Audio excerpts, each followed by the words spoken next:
विनोद बिहारी महतो कोयलांचल विश्वविद्यालय के अधीन अंगीभूत महाविद्यालयों में इंटरमीडिएट की पढ़ाई नहीं होने से नाराज चल रहे छात्रों के मशाल जुलूस को प्रशासन ने परमिशन नहीं दिया और छात्रों को मजबूरी में ही अपने मशाल जुलूस के आंदोलन को रोकना पड़ा। लेकिन इस आंदोलन के रोकने के बाद भी छात्रों का गुस्सा कम नहीं हुआ है और उनका आक्रोश भारत सरकार की नई शिक्षा नीति पर जारी है।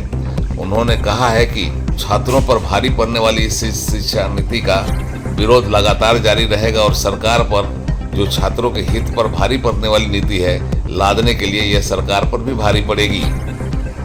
छात्र नेता युगदेव महता ने कहा है कि अब आर पार की लड़ाई लड़ी जाएगी। उन्होंने कहा कि केंद्र सरकार नई शिक्षा नीति के तहत छात्रों को प्रताड़ित करने का काम कर रही है, इसलिए इस लोकसभा चुनाव में इसका खामियाजा भी उन्हें भुगतना पड़ेगा। उन्होंने कहा कि आज का मशाल जुलूस राजनीतिक षड्यंत्र का शिकार हुआ है। चुनाव आचार संहिता के कारण अनुमति नहीं मिली, इससे छात्रों की आवाज़ कमजोर नहीं होगी।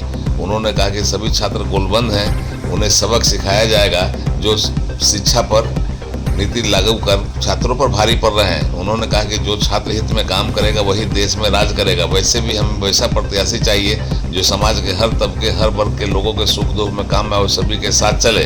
उन्होंने यह भी कहा कि उन्हें ऐसी छवि का एमपी नहीं चाहिए जो दागदार हो और बात बात में तलवार निकाले। उड़ान लाइव ब्यूरो की रिपोर्ट। हम लोग ने प्रेस कॉन्फ्रेंस करके जानकारी दी थी कि आज हम लोग मशाल जुलूस निकालने वाले थे, लेकिन आचार संहिता का हवाला देके हम लोग का ये प्रोग्राम को रद्द कर दिया गया है। लेकिन छात्र को आप आचार संहिता भर ही रोक सकते हैं। अगर इंटरमीडिएट का नामांकन जल्द से जल्द नहीं हुआ तो आचार संहिता के बाद छात्र संघ अपना असली रूप दिखाएगी।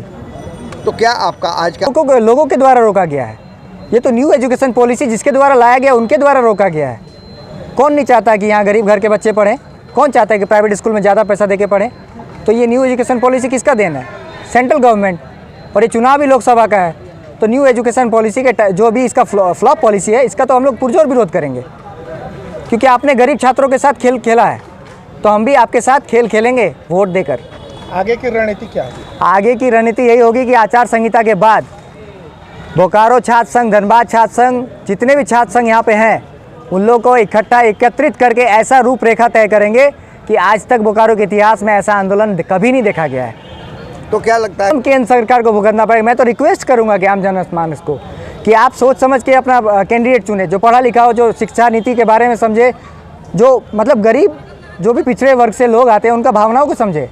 200-250 रुपया मजदूर कमाने वाले लोग बच्चों लोग के साथ आप खेल रहे हैं। कोई नहीं पढ़ सकता है प्राइवेट कॉलेज में ज़्यादा पैसा देके।